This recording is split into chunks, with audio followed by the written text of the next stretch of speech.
outside was the most adorable thing I'd ever seen. And of course, I definitely support their cause.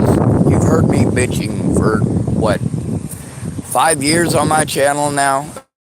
Of course, I support the cause. It's just that you had to be here. And I get that I'm gruff looking. Look at me, I've got a beard. I'm a big manly man. I must be a scary biker kind of guy. Yeah, lots of semen. Nope, was not a sailor either. But good guess. So as we all know, entertainment is a small part of what I do. I mean, for me, I do have to try to grab people's attention somehow. And when there's an important thing going on, like of course, when it comes to women's rights, that there's only part of it that I support. I don't support the hey, it's our body, our rights. Well then, that shouldn't be my decision. I don't have a vagina, and I have no interest in getting anybody pregnant. So even when you have not the upper snot, not the lower snot, none of it. But when these protests were there, I walked up and I noticed they had their signs, and there was a whole 3 of them. Oh my God! It was like the biggest protest I'd never been to. I remember laying down in the middle of the streets. That was pretty popular for a period of time. I remember standing in front of... Alright. I figured out what the problem was. I was still connected to the library internet, so I just turned that shit off. Alright, so I'm standing right on these here stairs, and the protesters are down here next to signs, and they're all cute and adorable little youngins. They're like, how do I explain it? They're like Care Bears, they're cute.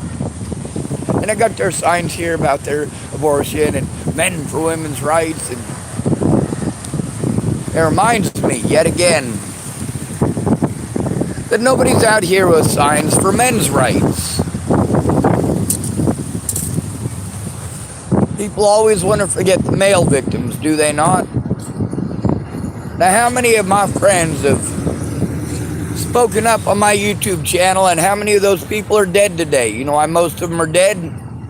Stupidity. Oh yes, and weak-mindedness. That is a very, very common occurrence. Weak-mindedness. Mobley is dead because he had to show off for some girls. Now that's intelligent. There's a Nebraskan should have had somebody hold his beer, but he wasn't Nebraskan and he wasn't drinking.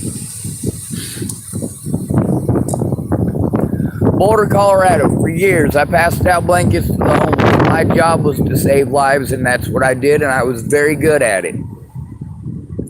Wasn't just passing out blankets, it was walking people to the warming centers and the homeless shelters. It didn't matter if you were a man, a woman, or a child. I wasn't going to let you freeze to death. It didn't matter if you were Jesus H. motherfucking Christ, or if you were the devil himself. If you were in danger of freezing to death, I was going to do something. Now, of course, holding a sign, there's a place for that. That's like, there's a place for getting on your Facebook and complaining. But there needs to become a point where you get off your bat and you get seriously active. Actually go to people's court dates with them. Actually speak up in public.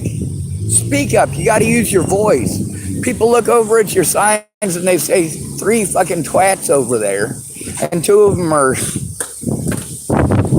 almost into it, and one of them is just like, all right, you know what? I'm just hoping I get laid out of holding this goddamn thing. Like, holy hell! You know what? I have said for years I would be willing to have my genitalia removed if you'll pay for it. I don't want it. I don't use it. Oh, you want to become a woman? No, I don't want a woman's anatomy either. I don't want either one. I'm fine with peeing out a straw. You people suck. Tired of getting blamed for my gender, blamed for what other people do, and in many cases, even for what a lot of women do. Female predators are no joke, and they get away with it a lot more, and a lot more frequently, and for a lot longer. It's kind of like that officer right after Natalie Marie Bollinger. See, this young woman was my best friend. She got her head blown off. Because why? Because people wanted to pretend. They wanted to pretend. They wanted to play things down when they weren't serious, and they very, very quickly become serious.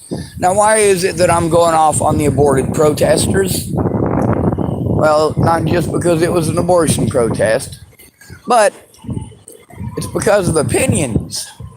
Dr. Martin Luther King Jr., when his family was in serious situations, you know what he did? This man preached nonviolence, and absolutely, so do I. But when his family was threatened, he still pulled out a gun on them.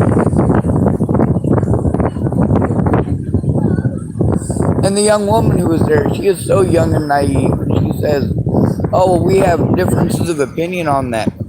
Yeah, well, you can have a difference of opinion. History says something different. Dr. Martin Luther King Jr. himself told a different story. He did tell the story of him having to pull out guns on people.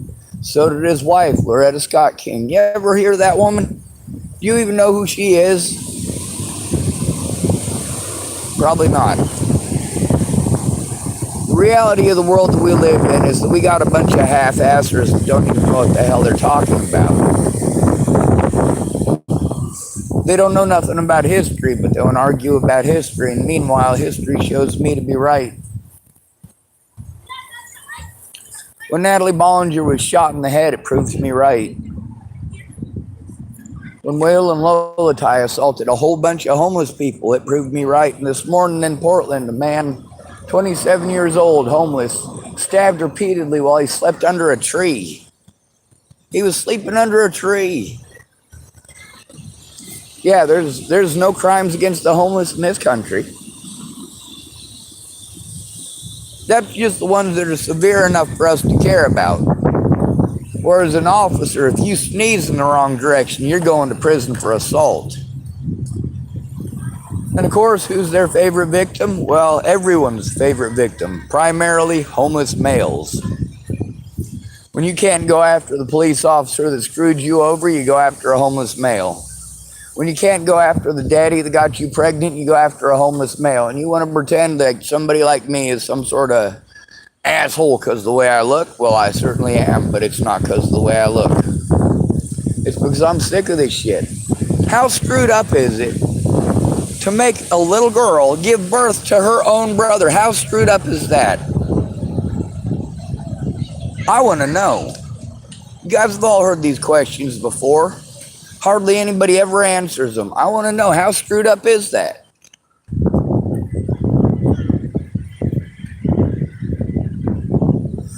Should a 10-year-old girl be forced to have that baby? What does the majority of the public think? You guys know my opinion.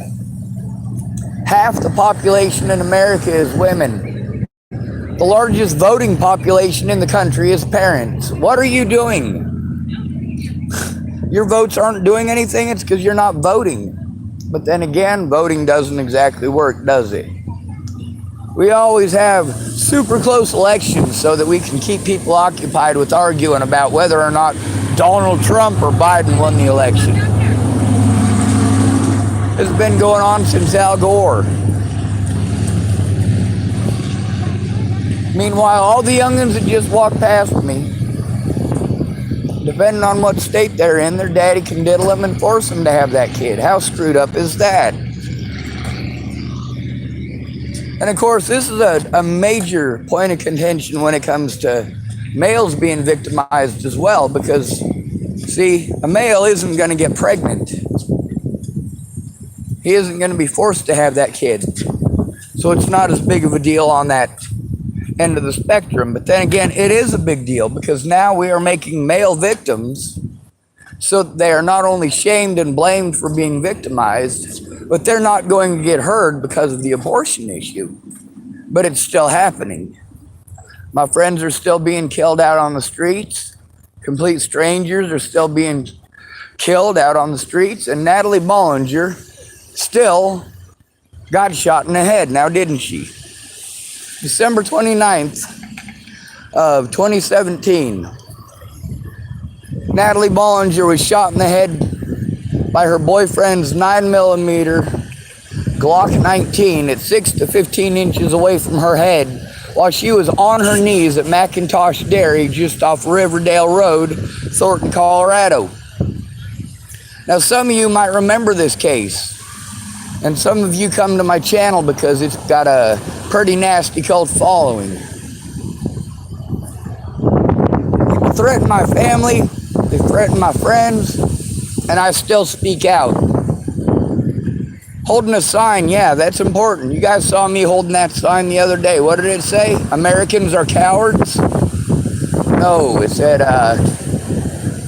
America is Nazi on one side and Americans are cowards on the other. Didn't it? But I wasn't just holding it and I wasn't just screaming it.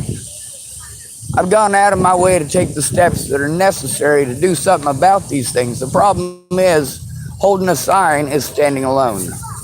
That's making the victim stand alone. You're not going into court with them. You're going to go on the weekend, stroll. You're going to go, you know what, it's Saturday. It's a nice day out. It's a good day for protesting. But I got a question. How many of these people are going to go out and lay in the middle of the road like they did with BLM? Like I did with BLM. How many of these folks are actually going to go out and lay in the road and say, you know what, this ain't right? How many times have I gone out in the middle of the road and screamed at the top of my lungs? You know what? Sometimes getting heard requires having the loudest voice. And you know what? I'm pretty good about that, aren't I? Now, obviously, being as I'm in public, we got the library on one side and families walking by with their kids, and we got the ice cream shop on the other side. Good ice cream. Place is called Mike's Ice Cream, and of course, they're expensive, just like anything else downtown, just like most things in Oregon, period. But you know what? This isn't just Oregon. This fight is nationwide. Now, with half of our population being females, if they all laid out in the middle of the road at once, I think that would make a statement. But I also know for a fact that, well, firearms do change laws.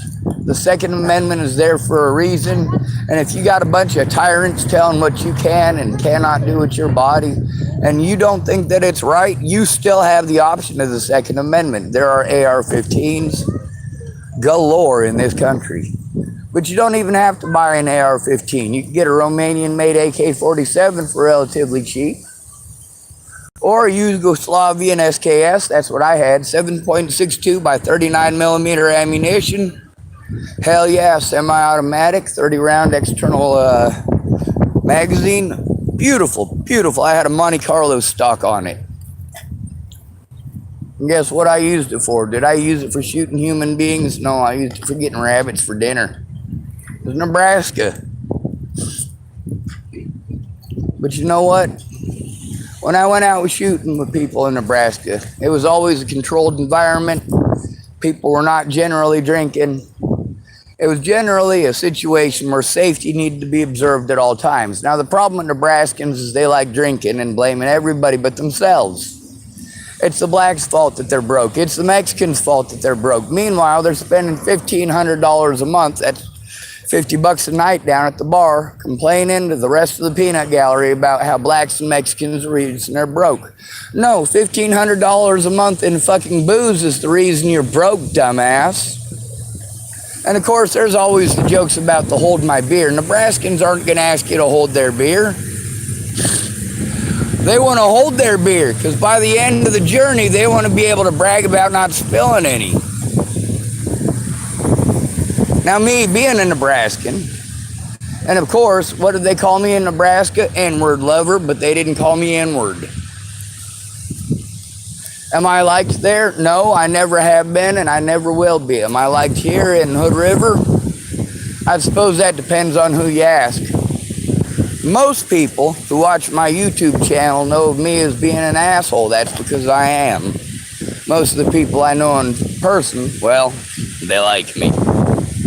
All right, so we're going to avoid any more pretending like I'm Donald Trump and doing any more Donald Trump impressions. I got to get back to, you know, talking shit and making fun of people that are uglier than me or prettier than me or fatter than me or skinnier than me or darker than me or lighter than me, you know, anybody who's different.